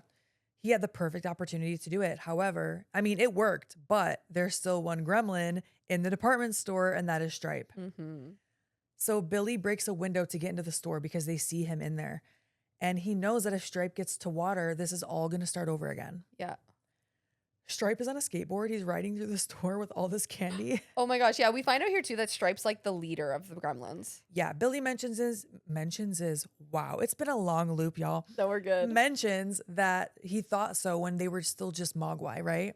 But we're Yeah. definitely seeing it here. For sure. He's also, isn't Spike, I call him Spike in my notes, Stripe. Isn't he on like a tricycle? He does at one point get on a tricycle like Billy the Puppet. He's like a menace. He's like in a Saw movie. Billy hands Kate Gizmo and tells her to go find a light switch, and they share a kiss. Oh. And you know, sometimes in horror movies, we hate when that happens. But 'cause it worked. This one was cute. It was cute. It was cute and it felt, I don't know, consensual and the right timing. He didn't kiss her after she told her that her dad died, right? Dude, okay, literally when she told that story, I was like, if this motherfucker tries to kiss her, I swear Yeah. to God. So No, Billy's good. Billy's a good dude. good dude. Yeah. Yeah, he's a nice guy. He's not calling himself a nice guy. He's just being a nice guy. He's just a nice guy, exactly. So they share a kiss. She grabs a weapon and he goes to find Stripe. I'm sorry, I think he grabs a weapon. I wrote she, but he grabs a weapon and goes to find Stripe. Kate is messing with a bunch of buttons that go to the intercom and a bunch of other things. She's trying to find the lights because remember, they don't like lights at all. Billy is searching through the toy section. Stripe is hiding in the stuffed animals. We also see here that there's a giant water fountain in this department store. Oh yes, Stripe notices it. Oh, he sure Water. does. At one point, Stripe starts throwing things at Billy, including saw blades that stick into the wall. Yep. And then he rides away on the fucking tricycle. It's amazing. Kate notices Gizmo is gone out of the backpack, okay? Stripe is now using a baseball pitching machine. I should know what that's called. I used to play baseball, but it's the machine that just shoots the balls to pitch them to you. Mm. It hits Billy in the back. That thing would really hurt you. Oh, I think you would get knocked out. Yeah, or seriously injured. Yeah. Then I remember a Rescue 911 episode when I was a kid where this little girl got hit in the head with a baseball and then she went into a coma and I'm pretty sure she died. oh, And it traumatized me and I didn't play sports when I was a kid because I'm I'm not into that. Mhm. But I was terrified to get hit in the head after that. And then I became a professional wrestler. So I'll do this instead.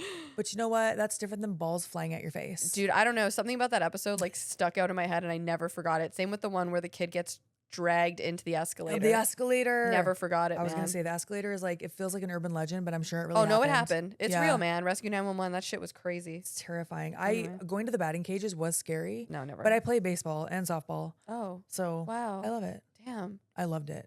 I really did. Really? Yeah. Wow. Okay. I mean, that's also how I broke my collarbone playing baseball. Whoa. Which it should not be a full contact sport, but that day it was. Damn. Anyway, so he gets hit in the back, which would really fuck you up. And then Stripe says bye-bye and shoots Billy with a crossbow. Another thing that happens in multiple movies we've covered. A crossbow, man. A crossbow. I I mean, loved this it. is a department store. It's not just a toy store, at least. Like in Silent No. Night. Yeah. But he shoots him like in the arm. Billy is able to take a giant radio and throw it at Stripe. It's like a boombox. Yeah. And then Stripe grabs a fucking chainsaw. Yes. Cue the Chainsaw Girls theme song. Represent. Billy uses a bat to He's block it. one of us, dude. One of us. He uses a bat to block it. Luckily, it's a metal bat and not a wooden one because that would just saw right through it. Gizmo, who has escaped, remember, is now cruising in a Barbie car, and he's thinking about that movie from earlier, the Clark Gable movie, Yeah, where he's like racing through and he's doing whatever the hell he was doing in that movie. He's so cute. I keep saying, I feel like the whole episode, all I keep saying is he's so cute. He really is, though.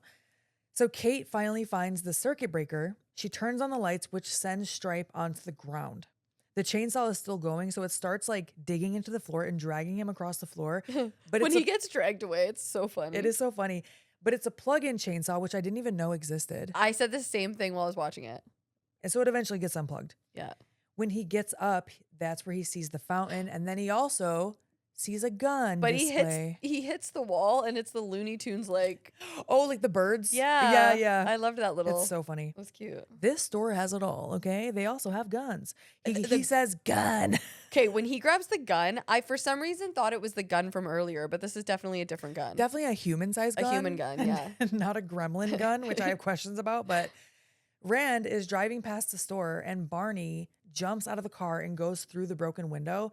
So now Rand has to stop and go in after him. So Barney is in the store and sees Gizmo whizzing past him in this Barbie car. Billy walks past the fountain, and Stripe is standing on the ledge. And he goes, Billy, and shoots at him. I'm not sure why he didn't just dive in at that point, but whatever. I think he wants to get rid of Billy, right? Yeah. But he misses, and then he does get in the fountain. His back starts bubbling right as Gizmo hits a ramp, which is a shovel, and goes flying past him. Yeah. I had to rewind this like 3 times. Why? I just didn't understand what was happening with the cord, but he says something. Stripe says like Gizmo, caca, which I also wanted to hear again. Yeah. That does sound like what he's saying. Like he's just saying Gizmo is shit. Gizmo pulls a cord. I love that you just which means Gizmo is shit. In case you wanted the translation. Gizmo pulls a cord and then Stripe shoots at him, but he misses. And then Gizmo gets sent up to the ceiling, which this is where I was confused what was happening. But basically, I think the shooting is irrelevant. I think Gizmo just pulled a cord and retracted him up to the ceiling, which also opens up a blind that is kind of on like almost like a greenhouse. That's where they are, right? Like a greenhouse ceiling, glass ceiling. That's what I'm trying to say. The sun starts shining onto Stripe. Okay. It's not just any light, it is sunlight. Remember what we said about sunlight? He starts melting. Like goo. This scene is terrifying. Yeah, it's nasty. It made me go, wait, this is a kid's movie? But is it a kid's movie? It's just PG. It is PG, but I think this actually was this movie, and there's another one, I'll look it up in my notes, that actually triggered the PG-13 rating. I was just or opened the conversation for a PG-13 rating. I was just gonna say it wasn't even PG-13, and I was wondering. We talk about it in Tourist Trap how PG-13 didn't exist yet, yeah, I mean, like, but that was earlier. Poltergeist was also PG. Yeah, but this definitely would have been at least PG-13 today if it was rated today. I think. Today, for sure, yeah. Actually, I don't know. Well, whatever. Anyway, it's terrifying even to me as an adult Yeah. because Stripe falls into the fountain after his whole skin is melting off. Billy approaches and Stripe's skeleton comes flying out at him. This was also horrifying. It falls onto the floor. It melts into slime. The whole thing, it happens longer than how we're describing it. And it's just really unsettling. It's gnarly, man. He's gooey He's gooey. and he melts into goo. or slime, whatever. Green goo.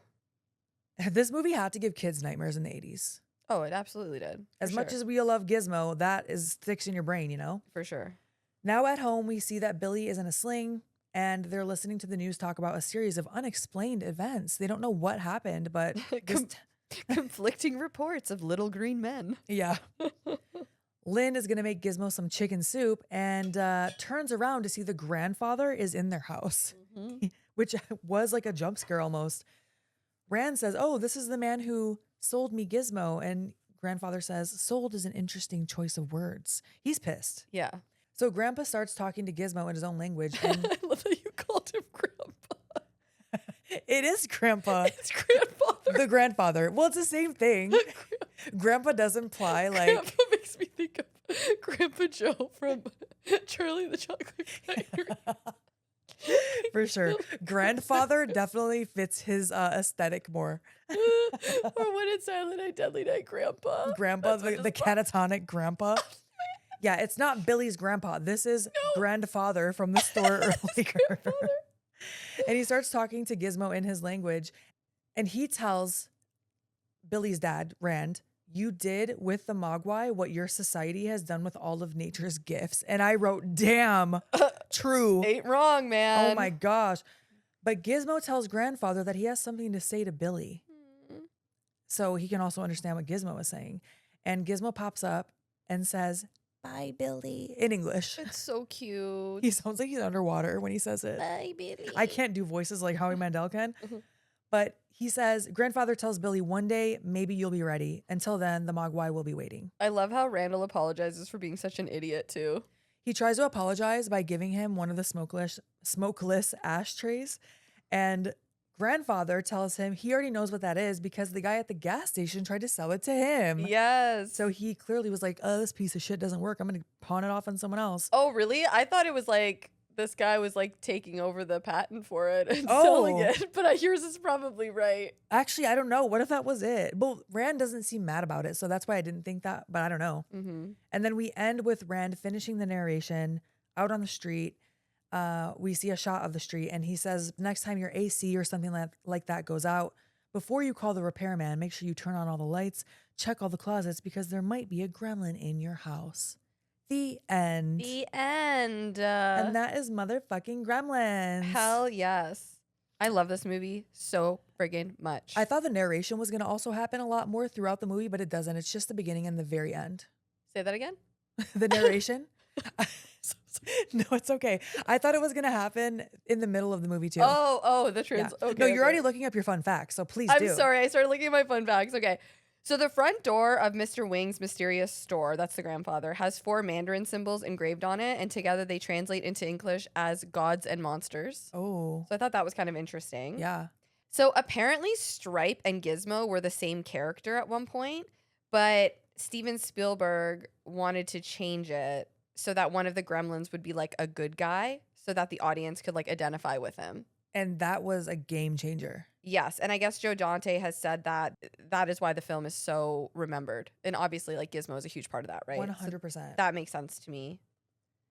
So Chris Columbus, who wrote the screenplay, I guess originally they had the gremlins killing the dog and cutting off the mom's head and tossing it down the stairs. Okay. But they were cut because Joe Dante and Warner Brothers wanted the movie to be like more family friendly. Oh yeah, that would have changed the vibe like completely. Oh, 150%. And I imagine this movie would not have been seen by so many kids if that was included. No, 100%, 100%. There are movies where I'm like, damn, I wish they would have shown more. But in this movie, I think they made the right choices. Oh, yeah, for sure, for sure. I guess also because all the gremlins were animatronic, each one cost between $30,000 and $40,000. Holy shit. And there are so many. There are so many of them. And so I guess when they would leave the lot for the day, security would have them open up their trunks of their car to make sure that none of them were stolen. Why would they be stealing them? I mean, look at them. They're awesome. Yeah, that's true. But no, I'm sure it was just like, it's just a security measure because they were so expensive. Yeah. Do you know what I mean? Like, I'm sure that's why. Like, a $30,000 puppet, that's crazy. And there was like 100 of them. $30,000. Yeah, dude. Crazy. Okay, one more fun one. Yeah. So the reason for the no bright lights rule is that they couldn't navigate like special effects that well with the gremlins and the puppets and making sure that you can't see like the strings and stuff like that. So they kept them in the dark, and it's a way to like camouflage the problem. And I guess it's Oh. like an old sci-fi trick, and Joe Dante did the same thing in The Howling, Oh. using like light, using dark, and Yeah. and it works in Halloween too as well. The original Halloween, it works. They did that because they didn't have the budget for the lights. But I thought that was very creative. So one of the rules is like they can't see sunlight, they can't be in the light, and it's a trick so that they can film it easier, I guess. Yeah, and it was such a huge plot point that I mean it's the whole ending of the movie, right? So I never thought like, oh, this is just so that they can make it dark, you know? Yeah, That's so I interesting. know, it's super interesting. I also read that they made approximately like 30 Gizmo puppets. Whoa, so Which there you is go. That's crazy. Crazy. Yeah. I want to know how many gremlins there were. I haven't found an exact number, so I can't say, but a lot. A lot. This is a great movie. It's like I feel like this is the kind of movie you watch every holiday season. For sure. And I'm definitely this is one you can enjoy whether you like Christmas or not, right? 1,000,000%. Yeah. Yes, absolutely. And I am definitely gonna watch Gremlins 2 before this year is over. You don't know, me too, me too. Gremlins 2 is wild. Oh, I can't wait. Yeah, it's good. We are on social media if you'd like to follow us at Chainsaw Girls Pod. We're on TikTok. We're on, where else are we? Instagram. Instagram. You can email us chainsawgirlspod@gmail.com. We also would love it if you gave us a 5-star review wherever you listen to your podcast. It really helps the podcast grow. We also have a Patreon, and now we are about to shout out our top tier patrons. Okay, here we go. Jeremy M, Brian C, John M, Devin C, Angel R, Jolene, David G, John M, Jonathan W, Rob V, David T, Heather D, Franchise Driller, aka Ryan, Millie C, Adrian G, Chris S, Alexis T, and Adam VL, and James C. Thank you so much for being our top tier patrons. We appreciate you guys so much. Okay, bye.